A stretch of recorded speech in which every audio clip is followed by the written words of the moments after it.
Assalamualaikum students, welcome in the class of second year chemistry. Today we are going to discuss lecture number 3 of alkyl halides, which is preparation of alkyl halides. तो students आज की class में हम preparation of alkyl halides जो है वो discuss करेंगे और इसके लिए सबसे पहला मेथड इसकी सिंथेसिस के लिए जो हम यूज़ करेंगे वो है हैलोजिनेशन ऑफ अल्केन्स, यानी अल्केन्स जो है इनको हम हैलोजिनेट करवाएंगे in the presence of sunlight. तो हैलोजिनेशन ऑफ अल्केन की एग्जांपल में जो सबसे सिंपल एग्जांपल वो है हम लेंगे विच इज़ मीथेन, और मीथेन की क्लोरीनेशन करवाएंगे in the presence of sunlight, and as you can see this will result in the formation of methyl chloride. तो मीथेन में से एक्चुअली एक हाइड्रोजन की जगह क्लोराइड ग्रुप लग जाएगा, और जब मीथेन में से एक हाइड्रोजन निकलेगा तो वो मिथाइल ग्रुप बनेगा और मिथाइल के साथ एक क्लोरो ग्रुप लगेगा, तो इसको हम बोलेंगे मिथाइल क्लोराइड। ठीक है। और मीथेन में से यहाँ से जो एक हाइड्रोजन निकला और यहाँ से जो एक क्लोरो ग्रुप जो है क्लोरो एटम बच गया है वो आपस में मिलके ये HCl बना देंगे। So this is the first method for the synthesis of alkyl halides in which we have seen that how alkenes can be converted into alkyl halides by their chlorination in the presence of sunlight. Now the second method is the reactions of halogen acids with alkenes. Alkenes आपको पता है कि ये ऐसे organic compounds, ऐसे hydrocarbons हैं जिसमें कम से कम दो कार्बन्स जो हैं वो एक डबल बॉन्ड के ज़रिए जुड़े होते हैं, तो उनको हम अल्कीन्स बोलेंगे। अच्छा, अल्कीन्स अब किस तरह से कन्वर्ट हो जाते हैं अल्काइल हेलाइड्स में से? Alkenes when react with aqueous solution of halogen acids they will give alkyl halides. तो इसकी ये एक जनरल एग्जांपल है, यानी हमने कोई भी अल्कीन जो है वो लिया है और HX मॉलिक्यूल के साथ इसको ट्रीट करवाएंगे, यानी इसको हैलोजन एसिड के साथ ट्रीट करवाएंगे, और इस जनरल एग्जांपल में आप देखें कि ये जो प्रोडक्ट जो है वो शो की हुई है। This product is formed by following Markovnikov's rule, यानी ये चूँकि हैलोजन एसिड जो है ये अनसिमेट्रिकल मॉलिक्यूल है, यानी हैलोजन के ऊपर पार्शियल नेगेटिव चार्ज है और हाइड्रोजन के ऊपर पार्शियल पॉजिटिव चार्ज है। तो मार्कोनिकोव्स रूल के मुताबिक क्या होगा कि ये जो हैलोजन है which is having partial negative charge, this will go to the carbon atom which is having least number of hydrogen atom, और ये कार्बन एटम कौन सा होगा which is linked to the double bond. ठीक है। तो आप यहाँ पर देख सकते हैं इस कार्बन के साथ यहाँ पर X लग जाएगा, और इस कार्बन के पास डबली बॉन्डेड कार्बन के पास जिस नंबर ऑफ हाइड्रोजन्स जो हैं वो ज़्यादा हैं, तो इसके साथ ये वाला पार्शियल पॉजिटिवली चार्ज हाइड्रोजन लग जाएगा, और इस तरह आपके पास अल्कीन्स के साथ जब हैलोजन एसिड्स आप रिएक्ट करवाएंगे तो आपको अल्काइल हेलाइड जो है मिल जाएगा। अच्छा, इसकी जो एक्चुअल एग्जांपल हम ले रहे हैं this is very easy and simple, और इसमें चूंकि एक ही डबल बॉन्ड है तो इसमें एज सच मार्कोनिकोव्स रूल जो है उसको डिस्कस करने की ज़रूरत नहीं है, बिकॉज दिस इज़ इथीन और यहाँ पर हमारे पास ये HCl मॉलिक्यूल है, तो हाइड्रोजन जो है वो एक कार्बन के साथ ऐड हो जाएगा, डबल बॉन्ड ख़त्म हो जाएगा, और ये जो क्लोरो ग्रुप है ये दूसरे कार्बन के साथ ऐड हो जाएगा, और इस तरह से प्रोडक्ट जो है वो हमारे पास बनेगी CH3CH2Cl which is ethyl chloride. So the third method is the reaction of halogen acids with alcohols. So again we are using halogen acids, right?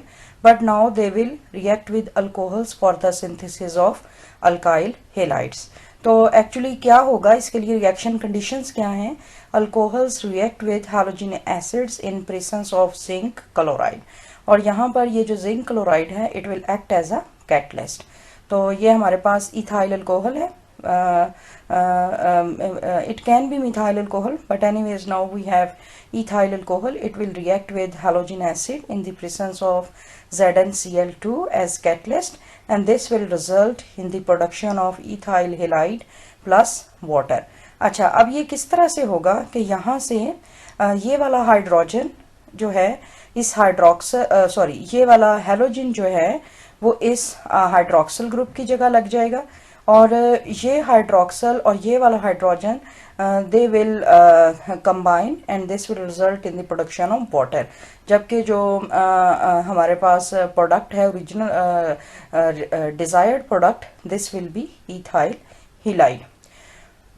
उम्मीद करती हूँ कि अब तक जितने भी रिएक्शंस हमने स्टडी किए हैं आपको अच्छे तरीके से समझ आ चुके हैं। तो लेकिन अगर आपको कोई प्रॉब्लम हो तो आप मुझे ये YouTube की वीडियो के नीचे कमेंट्स में आप पूछ सकते हैं, और इसके अलावा आप क्या कर सकते हैं कि आप जो है WhatsApp ग्रुप में भी मुझसे क्वेश्चनिंग कर सकते हैं।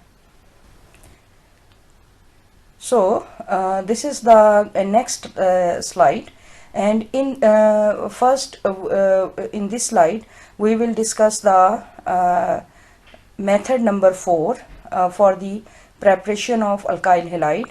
और इसमें हम क्या करेंगे, अल्कोहल्स का रिएक्शन करवाएंगे थायनाइल क्लोराइड के साथ। ठीक है, अब थायनाइल क्लोराइड जो है उसका फॉर्मूला क्या है, SOCl2, और उसके लिए हम क्या रिएक्शन कंडीशंस यूज करेंगे। इन alcohols they will react with thionyl chloride in the presence of pyridine, pyridine की मौजूदगी में। अच्छा, ये जो पिरिडीन है ये क्या करेगा कि पिरिडीन जो है इसमें सॉल्वेंट के तौर पर एज अ सॉल्वेंट जो है ये यूज होगा। अब देखें यहाँ पर मैंने एक फुट नोट दिया हुआ है। फुट नोट का मतलब ये होता है कि यहाँ पर देखें मैंने एक मार्क स्टार जो है एज अ मार्क लगाया है, and this star has reminded me that there is something important about this method in the footnote. Footnote का मतलब ये होता है कि पेज के आखिर पे आप कोई नोट जो है लिख देते हैं जिसको हम फुट नोट कहते हैं। अच्छा, तो अब ये जो इस रिएक्शन का फुट नोट है वो हम अभी थोड़ी देर में इसको डिस्कस करते हैं।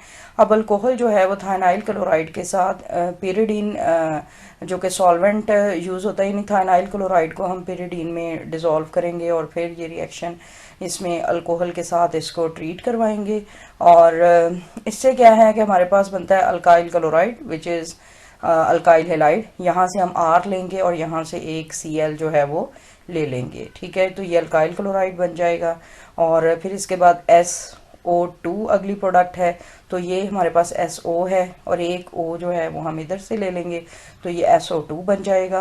और इसके बाद बाकी जो हमारे पास एटम्स बचेंगे which is 1 H and 1 Cl, this will result in the formation of HCl। Okay, अच्छा, अब हम फुट नोट की बात करते हैं। तो method number 4 is specially useful. ये जो मेथड नंबर 4 है ये बहुत यूजफुल है। इसकी रीज़न ये है कि इसकी जो बायो प्रोडक्ट्स हैं वो हैं सल्फर डाइऑक्साइड एंड HCl, जो कि गैशियस फॉर्म में एग्जिस्ट करती हैं और वो इजीली एस्केप हो जाती हैं। ठीक है, अब बायो प्रोडक्ट्स जो हैं उसका क्या मतलब है, यानी रिएक्शन के अंदर एक एक्चुअली वो प्रोडक्ट होती है जिसको हम डिजायर्ड प्रोडक्ट कहते हैं which is this one, alkyl chloride. और इसके अलावा जो हमें प्रोडक्ट्स मिलती हैं उनको हम कहते हैं बायो प्रोडक्ट्स। ठीक है, विच आर नॉट डिजायरेबल, और फिर हमें उन्हें रिमूव करना पड़ता है। तो इस मेथड की यूजफुलनेस इसी वजह से है कि इसमें जो बायो प्रोडक्ट्स हैं वो हैं sulphur dioxide and HCl which are easily removable. Right, अब इसके बाद जो नेक्स्ट मेथड है for the preparation of alkyl halide, this is the reactions of alcohols with phosphorus halides।